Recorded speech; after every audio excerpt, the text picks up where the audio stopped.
21শে জানুয়ারির দিনে 4খানা গাড়ি অলরেডি বলা হয়ে গেছে, 4খানা গাড়ি। 20 তারিখে ফেস্টান মারবো গ্রামে।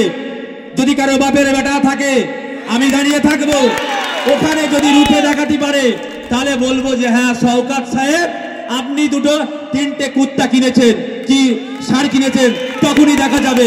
পরিষ্কার ভাষায় বলে যাচ্ছি আজকে এই মঞ্চে থেকে আমি জানিয়ে দিয়ে যাচ্ছি, কারণ রাজনীতিটা ওখান থেকে আমরা শুরু করেছিলাম, প্রথম থেকে আমরাই শুরু করেছিলাম। জনগণ কোথায় আছে আর ওই 3টে কুত্তা কোথায় আছে দেখিয়ে দেবো। কারণ জনগণের ভোট নিয়ে চালাকি একটা ছিল। আবার কি মসজিদে ইমাম সাহেব তিনি বড় বড় ভাষণ দিত, ছাগল চুরি করেছে, ছাগল চুরি করেছে, তার মাইকে বক্তব্য চলেছিল, অনেকদিন ধরে চলেছিল, ধরা পড়েছিল গ্রামে। আমরাই বাঁচিয়েছিলাম যে না হুজুর মানুষ এনাকে ছেড়ে দেন, বাদ দেন, নিজেদের ভিতরে মিটিয়ে নিয়েছিলাম।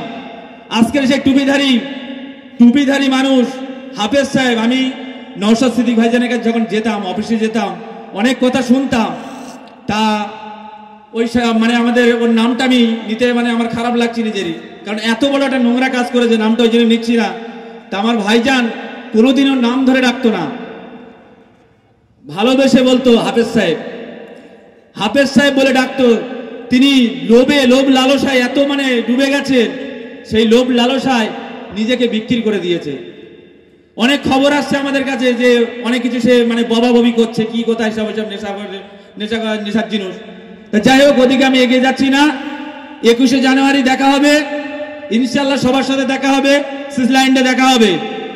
এই বলে আমার সংক্ষিপ্ত বক্তব্য শেষ করছি। আর 20 তারিখে ফেস্টান মারছি কোচপুকুরে, যদি কোনো শওকত বাবু যদি ক্ষমতা থাকে ওখানে রুখে দেখাবে। আমার জন্মগত ভোট, প্রথম মানে ভোট যেটা থাকে সেটা আমি টিএমসিকে দিয়েছিলাম। তা দিয়েছিলাম, দিয়ে অনেক জিনিস দেখেছি, ওদের ভিতরে অনেক কালচার দেখেছি। দেখার পরে যখনই একটা দল এসছে আইএসএফ নামক, তখনই আমার দলটার সিস্টেমটাকে খুব ভালো লেগেছিল। সেই সিস্টেম দেখে এখানে আসা, সেখান থেকে আমি প্রথম থেকেই এই রাজনীতি করছি। আর এই রাজনীতির সাথে আমি সেখান থেকেই আমার বুথে 149 নম্বর বুথ কোচপুকুরে, তা 49 নম্বর বুথের আমি সভাপতি আছি, সেখান থেকেই এখনো সভাপতি আছি, ইনশাল্লাহ থাকবো আগামী দিনে।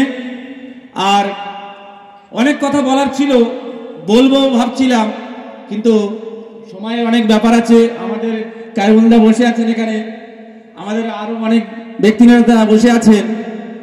তা 21শে জানুয়ারি আমাদের গর্বের দিন। সেদিন আমরা দেখিয়ে দেবো আমাদের কোচপুকুরে 3টে পঞ্চায়েত চলে গিয়েছে না জনগণ চলে গিয়েছে, সেটা আমরা দেখিয়ে দেবো।